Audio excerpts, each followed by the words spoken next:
कहानी घर घर की ऐसी होनी चाहिए। सुबह 10 बजे तक सोने वाली और बार बार उठाने पर भी थोड़ी देर और सोने दो ना कहने वाली शालिनी आज भोर को 6 बजे ही उठ गई थी। इतना ही नहीं, उसने सबके लिए चाय बनाई, पेपर लेकर आई, बगीचे में पानी दिया और पापा को सुबह मॉर्निंग वॉक के लिए भी उठाया। सभी लोग शालिनी को बड़ा आश्चर्य से देख रहे थे। सभी का एक ही सवाल था, शालिनी तुम यह क्या कर रही हो? शालिनी ने धीरे से जवाब दिया, 3 महीने हो गए हैं मेरी शादी तय हुए। वहाँ पर कौन होगा मेरे आगे पीछे घूमने वाला? वहाँ तो सब मुझे ही करना होगा। बस इसलिए आज से शुरू कर दिया।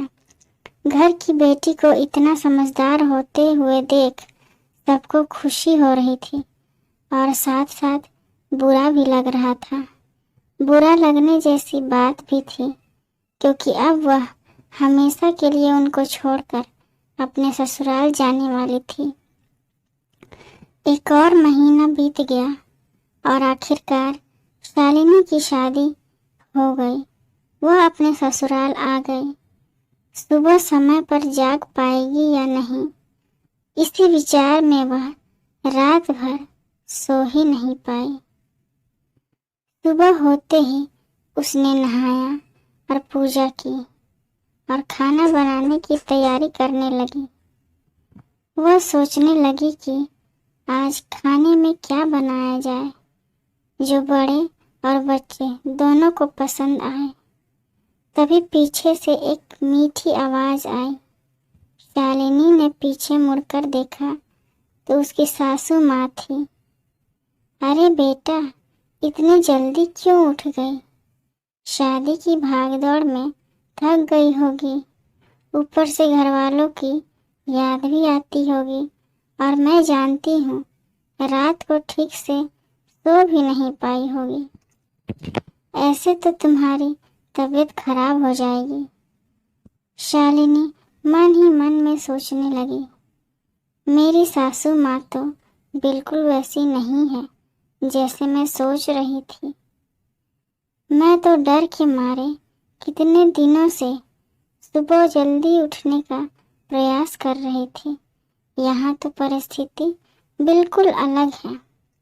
शालिनी ने कुछ काम खत्म ही किया था कि तभी सासू माँ ने आवाज़ दी, बेटा इधर आओ, देखो तो सही मैं क्या बना रही हूँ।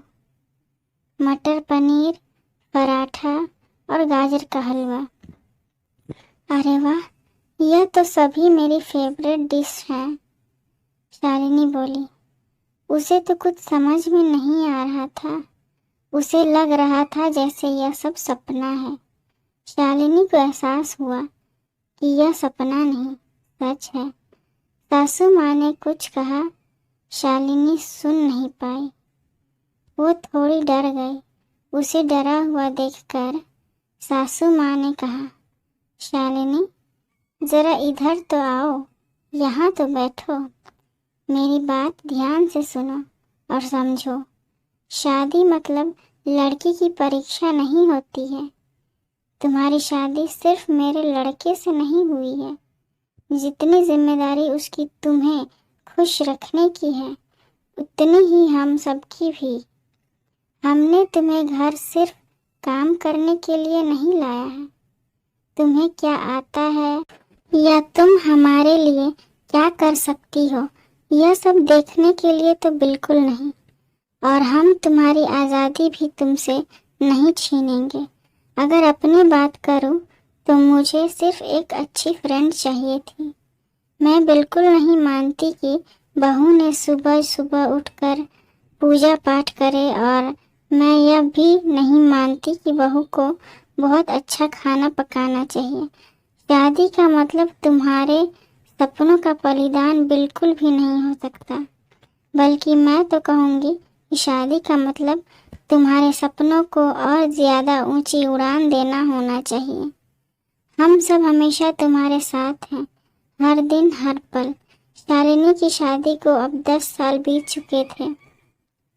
इन 10 सालों के सफ़र में उसने जो अनमोल रिश्ते कमाए थे उनमें से एक थी माँ।